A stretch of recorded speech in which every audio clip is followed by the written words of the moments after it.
Shedke pass मावळाचं काढलं कोणी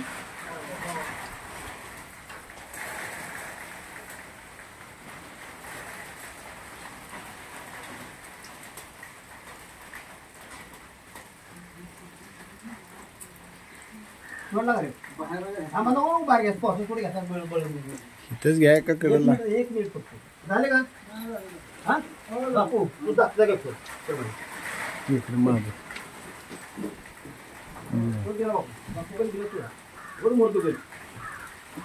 बैला बैल पडायचं नाही नाही काय नाही जमय करी पडतो तू अरे बैल म्हणजे घरात बापू हा दारातच जमलं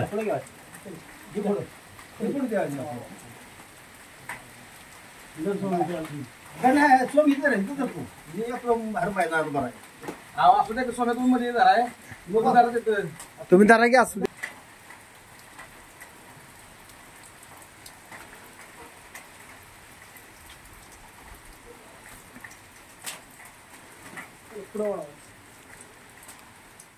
बावधन खिलार मध्ये आपल्या सर्वांचे स्वागत आहे. नाथ खिलार जातीचा वारसा महाराष्ट्राच्या परंपरेचा आता सध्या गुलाबराव कदम राहणार बावधन यांच्या गोष्टीवर आम्ही आता सध्या त्यांना चांगल्या कर्नाटक मधून बैल आणला. आपण त्या बैलाची माहिती कसा आणला कुठला आणला आणि त्यांना नाद कसा लागला किंवा त्याची बरीच माहिती अशी बैलांची सांगणार. मी रणजित जगन्नाथ कदम, हे माझे वडील जगन्नाथ गुलाबराव कदम आणि हे माझे बंधू सुशील जगन्नाथ कदम आणि हा माझा पुतण्या सोहम कदम. तर आम्हाला पहिल्यापासूनच म्हणजे माझ्या आजोबांच्या काळापासूनच आमच्यात परंपरा आहे की मोठ्या मापाची बैल घ्यायची आणि ते आता ते माझे आजोबांनी केले त्याच्याबरोबर वडील करतात. वडिलांच्या पाठोपाठ मी सुद्धा आम्ही दोघं भाऊ सुद्धा हे आम्हाला त्यांचा वारसा लाभलेला आहे. त्याच्यामुळं आम्ही पहिल्यापासून आमच्याकडे बैल आणि मोठी बैल असतात. आणि विषय सांगायला म्हणजे आम्ही गरीब परिस्थितीतून आम्ही पुढे आलेलो आहे. थोडं म्हणजे आम्ही इतकं जागीरदार नाही पण नक्कीच पुढे आलेलो आहे. विषय सांगा, माझ्या घरी 2 ट्रॅक्टर 2 बैल असून ज्यावेळेस मी ज्यावेळेस लहान होतो त्यावेळेस आमची परिस्थिती अतिशय बिकट असताना सगळं आम्ही त्या घरच्यांनी मोठी बैल पाळलेली आहेत. आणि ती बैल पाळत असताना आम्हाला खर्च आलेला आहे भरपूर किंवा सगळं, पण आम्ही तो बैलाचा नाद हा कधी सोडलेला नाही. कारण बैल आहे तर शेतकरी एवढं मी सांगतो. आणि हा बैल आम्ही कर्नाटकवरून आणला, आप्पाजी वाडीतून. हा बैल कर्नाटकवरून आणत असताना एवढा आम्हाला त्रास झाला तरी तो आम्ही बैल आणलाच आहे. त्या काळातला वडिलांच्या काळातला खतरा बैल आठवतो. हा त्यानं तुम्हाला त्याची आठवण येते तुम्हाला त्यानं जसं काम केलं तसा बैल एखादा लागला का तुमचा? तसा बैल नाही लागला. त्या बैलाचे आम्हाला माहिती आहे तो बैल कसा होता, तुम्ही काय बघितलं काय त्या बैला त्या काळात त्याचं नाव केलं तुमचं तो बैल तुमचं घराचं नाव कसं लागलं काय झालेलं आहे? आपण तो बैल आपल्याला बैल खरेदी करायचा होता. आता मोठ्या मापाचा बैल खरेदी करायचा होता तर तो नागठाणमध्ये आम्ही बाजार काढलेला होता. त्या बाजार बघायला पाहण्यासाठी गेलेलो. तिथं आम्हाला तो बैल आवडला, मोठा माप आहे म्हणून आम्ही तो बैल खरेदी केला. वय कमी असेल ना? आमचं वय खूप लहान होतो. आम्ही 8वी 9वीत होतो. मग तो बैल तुम्हाला आठवतो? हा, तो बैल आठवतोय पूर्ण काळात. त्या बैलाला तुम्हाला दुसरी 2 वेळा चांगलं काम केलं म्हणजे मी ती दुसरी पाहिली त्या काळात. मैसुरी जातीचा होता बैल हा. म्हणजे थोडक्यात कसं असतं की माणूस कसा हलक्या काळजाचा असतो तसा हलक्या काळजाचा बैल होता. आणि बगाडात तो एवढा चांगलं काम करायचा हे आमचं समाधान झालेलं.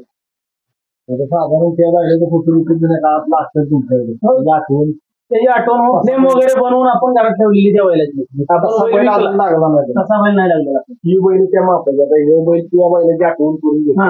हा बैल त्या बैलाची आठवण करून देतो. तुम्हाला काय काय त्रास झाला तेव्हा किती बैल बघितली आपण? हा बैल हा बैल बघायच्या अगोदर आम्ही 6 बैल बघितली. हा, 6 बैल बघितली पण ते ह्या बैलाच्या मापाची आम्हाला बैलच भेटले नाही. बारीक होती.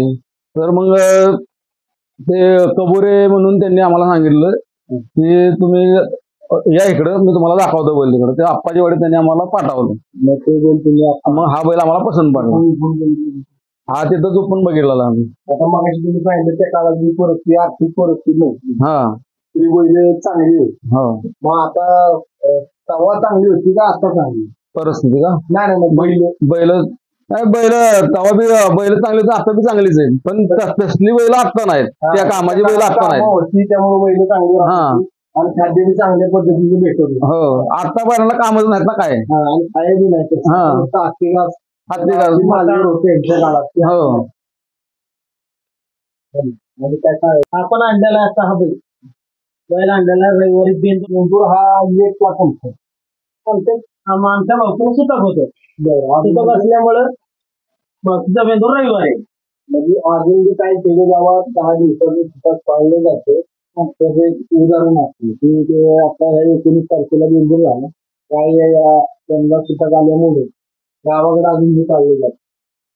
आता बैलाचं नियोजन कसं असतं, कोण बाबा शेण कोणी काढायचे किंवा काय कोणी आणायचे असं कोण काय करतं, ह्यातलं नियोजन आम्हाला थोडंसं सांग किंवा प्रत्येकानं जबाबदारी दिली कामं तुमच्या घरातले काम. बरोबर. कोण काय करतं असं काही आता आम्ही तर सगळेच सगळ्यांना नाद आहे. कोणी काही आमच्या आजोबांच्या पासून ते आमच्या मुलांच्या पर्यंत सर्वांनाच हा बैलाचा नाद आहे. त्याला जाते आता आम्ही म्हणजे काम करायचं म्हणतो असं का नाही, आम्ही आमच्या दोघांच्या मंडळी सगळे करतो. आमची फॅमिली आम्ही सर्व मिळून जमलो. आता हा बैल बी असंच ठरलं, मग तिघांचं मत झालं.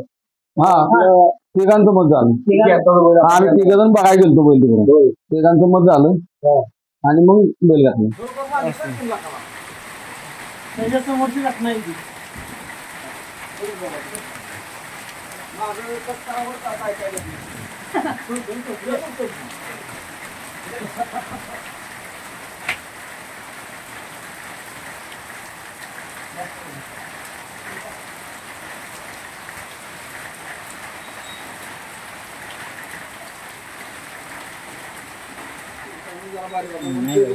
नाही तो लयच बैल बारीक होता. आम्ही पुण्यात बघितला, आम्हाला असं वाटलं मोठा लय बैल आहे तो, पण एवढं दुसरं बाय आमच्या कोंडापेक्षा बारीक दिसत असतं. आणि मग ते म्हणून म्हणलं बारीक आपल्याकडे नाही ना, चालतच नाहीत का, आम्हाला बी नाहीत चालत बारकी बैल. नाही काम काय करतो आपण ह्याच्यापेक्षा ती बैल मोठा दिसतो. तो मोठाच आहे बैल घातला. नाही तसे माप नाही आता भेटत नाही बैलच. ते पुढे ना जरा गव्हाण हे असल्यामुळे टेकतात, त्यासाठी जरा माग करून बांधला पाहिजे, त्याला समोर खाता येईना. खाली ठेवायला पाहिजे, ती समोर शिंग धडकतात त्यामुळे त्याला खाता येईना. त्याला काय चांगले लय छान माप आहे. बैल अशी मोठी आपल्याकडे लवकर गावत नाही.